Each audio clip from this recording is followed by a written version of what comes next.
wabarakatuh. Perkenalkan, nama saya Nurita. Dan perkenalkan, nama saya Nurfilasa. Kami dari Prodi Manajemen Informatika kelas 2A, Politeknik Negeri Sambas. Pada kali ini kami akan menjelaskan terkait dengan OSI layer beserta dengan contohnya. Mau tahu lebih lanjut? Mari simak video ini. Pembahasan tentang 7 OSI layer beserta penjelasan dan fungsinya. Yang pertama adalah pengertian OSI layer.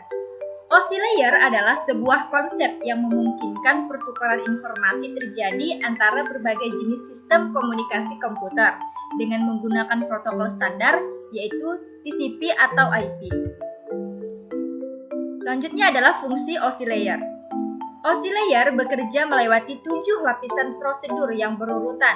Ketika seseorang tidak bisa mengakses internet dengan laptopnya, berarti ada masalah yang mungkin terjadi pada salah satu lapisan prosedur tersebut. Konsep OSI layer memudahkan proses pencarian titik awal permasalahan, sehingga memangkas waktu yang diperlukan untuk melacak problem jaringan. Dengan begitu, usaha untuk mengatasi masalah jaringan pun berjalan lebih mudah dan singkat. Selanjutnya kita masuk ke 7 OSI layer dan penjelasannya. Yang pertama adalah application. Tahapan ini berhubungan langsung dengan pengguna.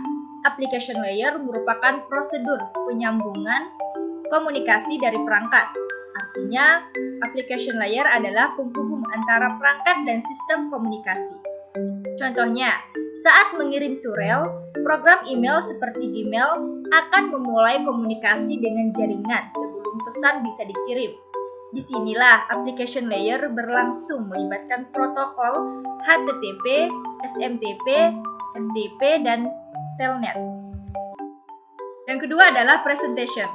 Presentation layer bertanggung jawab untuk mempersiapkan data agar bisa digunakan dengan program tertentu, atau dengan kata lain, mempersiapkan data agar program tersebut dapat menyerap, mengakses, dan menggunakannya. Presentation layer berperan sebagai penerjemah bahasa komunikasi yang berbeda antara dua perangkat komputer, melakukan enkripsi data dari perangkat sumber, lalu mendekripsinya pada perangkat penerima. Yang ketiga adalah session. Durasi waktu yang diperlukan untuk berkomunikasi disebut session atau sesi. Lapisan ini bertanggung jawab untuk membuka jaringan dalam durasi waktu yang cukup agar pertukaran data berjalan dengan baik. Session layer mengirimkan data melalui pos-pos, contohnya untuk mengirim 100 data. Session layer bisa mengatur penempatan pos tiap 10. Jika setelah mencapai 50, tiba-tiba jaringan putus, maka pengiriman data bisa diulangi dari pos terakhir. Yang keempat adalah transport. Transport layer berperan sebagai penanggung jawab kiriman pesan antara dua perangkat, mengambil data dari layer sebelumnya dan meneruskannya ke lapisan berikutnya, sekaligus memastikan bahwa data tersampaikan dengan baik.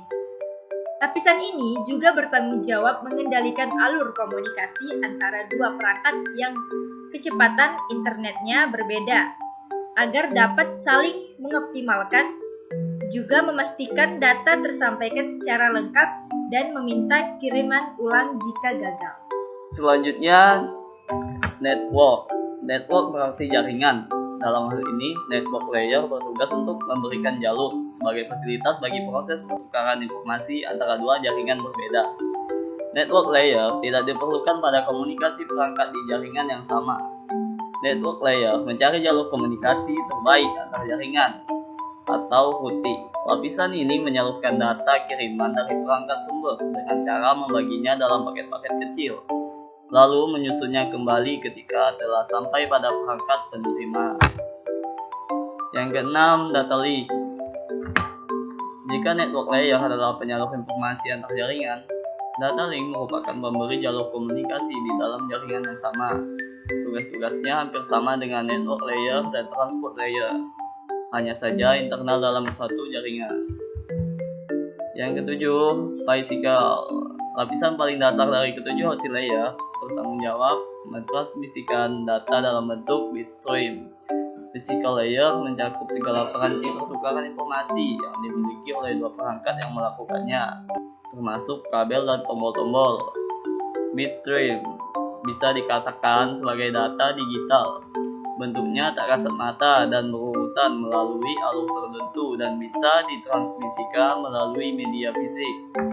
Contoh data digital seperti tegangan listrik, frekuensi radio, frekuensi internet, cahaya, dan lain-lain. Email yang Anda kirimkan bergerak melalui ketujuh lapisan OSI layer di atas. Proses yang cukup panjang, bukan? Sebelumnya mungkin Anda tak pernah membayangkan bagaimana proses itu berjalan. Nah, sudah tahu kan apa itu OSI layer? Semoga video ini bermanfaat dan dapat menambah wawasan teman-teman. Kami akhiri. Wassalamualaikum warahmatullahi